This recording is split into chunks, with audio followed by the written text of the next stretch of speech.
Magandang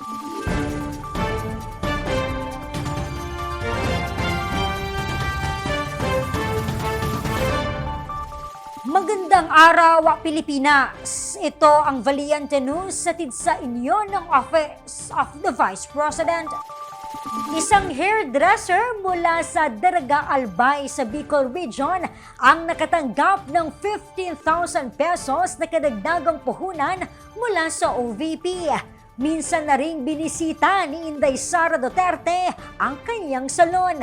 Narito si Jera Gomez para sa karagdagang detalye.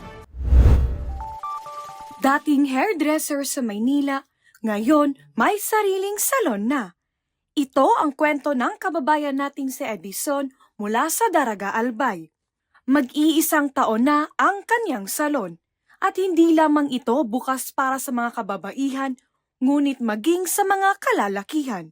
Kaya't kilala nga siya sa kanilang barangay sa bansag na all-around hairdresser. Nag-reband ako. Basta hair, expert ko yan.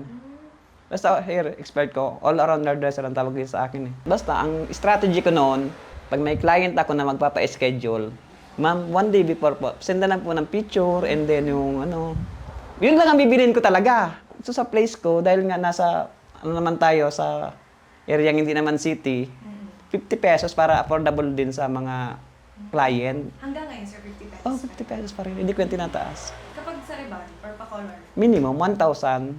Budget meal pa rin, budget friendly pa rin. Minsan na rin na inayusan ng buhok ni Edison si Vice President Inday Sara Duterte nang bumisita ito sa kanilang lugar kamakailan. Super overwhelmed talaga. Sobrang enjoy. Hindi ko maka-express sa diri ko. Alam mo, hindi ko talaga kung saan na lang gumalaw yung katawan ko, ma'am, pwede pong payakap. Pinaka-the best moment, alam mo yung parang sa movie ko rin mapapanood ata yun eh. Sabi naman niya, pagbutihin ko daw. Pagbutihin ko lang, continue lang daw. Ang hindi ko nakalimutan sa kanya, pera nyo yan. Nararapat lang na bumalik sa inyo yan. Pera ng taong bayan ang tinutulong namin sa inyo. Kaya dapat makabalik sa inyo yan. Yun ang pumatak sa akin.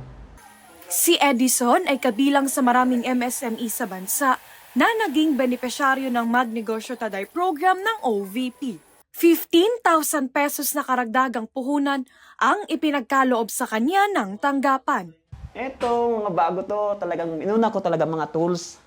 Ito, yung mga yan. Tools, blower, plancha, razor, itong razor, gunting. Kinumpleto ko talaga, yung mostly, inuna ko talaga yung mga mahal. Kasi yun ang kailangan ko, yung tools. Oo, yun talaga ang priority ko, yun ang wishlist ko kaagad na. Saad ni Edison, naging daan ang kanyang negosyo upang matustusan ang pangangailangan ng kanilang pamilya. Makadalawang riban lang ako, kuha ko na ang target sales ko. Malaki. Sobra. Sana nga, badaya pa kayong matulungan eh. Sana.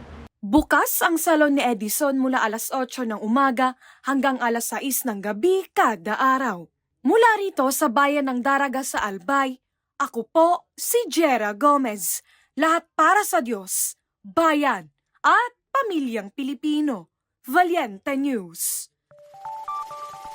MTD program naging parte sa paglago pa ng sinimulang welding shop business ng isa nating kababayan sa Barangay Gapo sa Daraga Albay. Ang detalye, abangan sa susunod na episode.